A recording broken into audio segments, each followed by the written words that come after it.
Éclaire notre intelligence, donne-nous une foi simple, que nous t'aimions sans détour, au long de ce jour.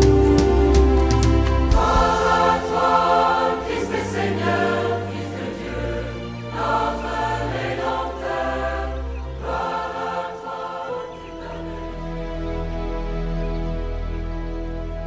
donnes. Lecture de la première lettre de saint Paul apôtre aux Thessaloniciens.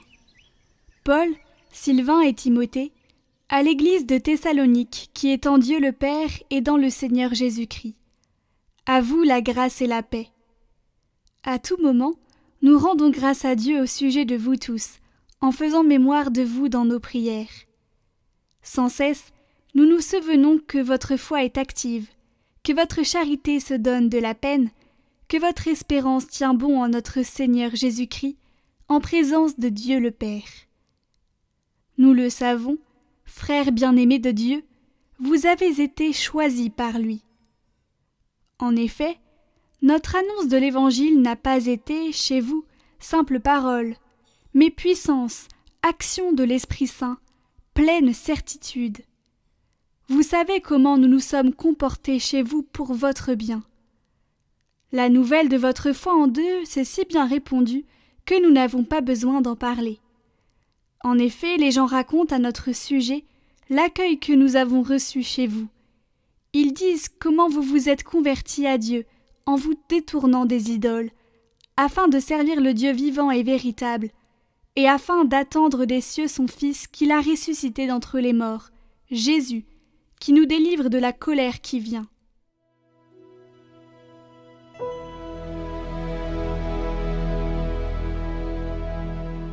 Le Seigneur aime son peuple. Chantez au Seigneur un chant nouveau, louez-le dans l'assemblée de ses fidèles. En Israël, joie pour son Créateur. Dans Sion, allégresse pour son roi. Dansez à la louange de son nom. Jouez pour lui, tambourins et cithars. Car le Seigneur aime son peuple, il donne aux humbles l'éclat de la victoire. Que les fidèles exultent glorieux, criant leur joie à l'heure du triomphe. Qu'ils proclament les éloges de Dieu, c'est la fierté de ses fidèles.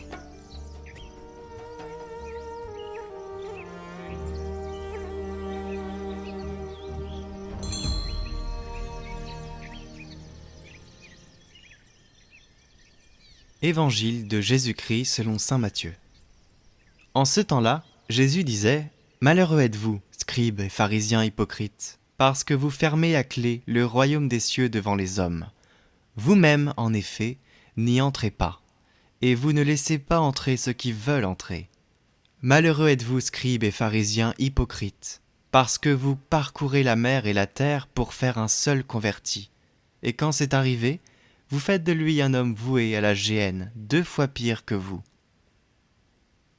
Malheureux êtes-vous, guides aveugles, vous qui dites « Si l'on fait un serment par le sanctuaire, il est nul. Mais si l'on fait un serment par l'or du sanctuaire, on doit s'en acquitter. » Insensés et aveugles. Qu'est-ce qui est le plus important, l'or ou bien le sanctuaire qui consacre cet or? Vous dites encore « Si l'on fait un serment par l'autel, il est nul. Mais si l'on fait un serment par l'offrande posée sur l'autel, on doit s'en acquitter. » Aveugles. Qu'est-ce qui est le plus important, l'offrande ou bien l'autel qui consacre cette offrande? Celui donc qui fait un serment par l'autel, fait un serment par l'autel et par tout ce qui est posé dessus. Celui qui fait un serment par le sanctuaire, fait un serment par le sanctuaire et par celui qui l'habite. Et celui qui fait un serment par le ciel, fait un serment par le trône de Dieu et par celui qui siège sur ce trône.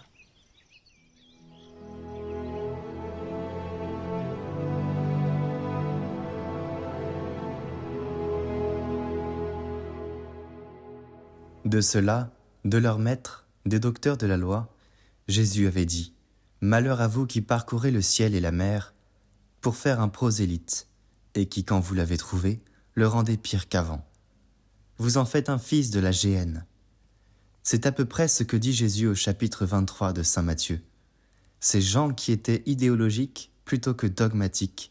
Idéologiques avaient réduit la loi, le dogme a une idéologie. Tu dois faire ceci et cela.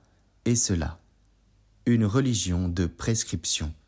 Et avec cela, ils ont enlevé la liberté de l'esprit.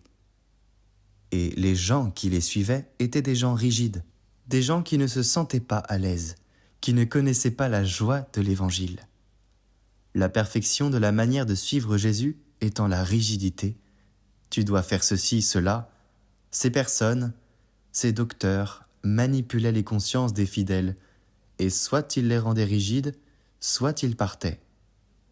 C'est pourquoi je me répète souvent et je dis que la rigidité n'est pas du bon esprit, parce qu'elle remet en cause la gratuité de la rédemption, la gratuité de la résurrection du Christ.